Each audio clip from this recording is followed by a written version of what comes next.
Patay sa saksak ang isang babae habang sakay ng modern jeepney sa Cebu. Ang suspect ang kanyang asawa. Saksi, si Luan May Rondina ng GMA Regional TV. Nabulabog ang biyahe ng modern jeepney na yan noong Sabado ng gabi sa Cebu. Bumangga ito sa gilid ng kalsada matapos mawala ng kontrol ang driver. Pero hindi aksidente, kundi malagim na krimen ang nangyari sa loob. 6 na saksak ang kumitil sa buhay ng isang pasaherong babae. Ang suspect, kanya umanong asawa.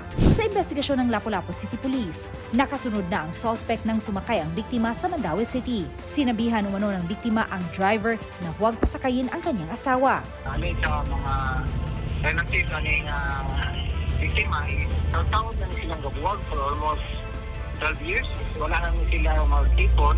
Pero kaning suspect, kaning bana is continue gihapon magsunod-sunod niya.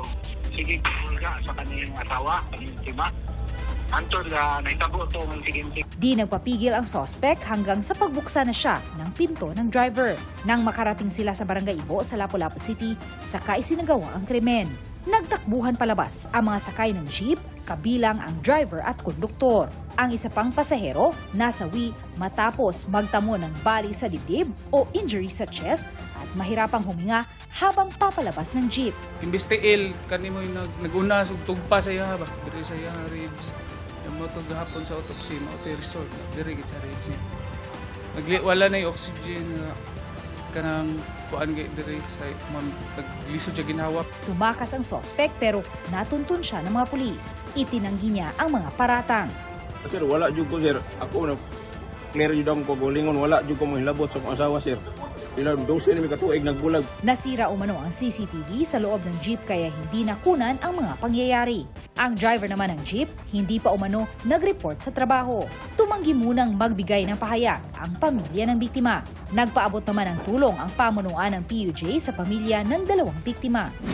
Taga sa ulo, tenga, leeg at likod naman ang ikinamatay ng lalaki sa General Santos City. Ang biktima, natagpo ang tila naliligo na sa sariling dugo dahil sa tindi ng mga tinamong saksak. Arestado ang helper sa kanyang business nang matagpuan rin siyang hawak-hawak ang itak na ginamit sa krimen. Ato siyang naaresto kay pag-responde sa atong PNP personnel, anapa siya sa area o gunit pa niya ang gigamit niya nga sundang sa pagpatay sa kaning biktima nato.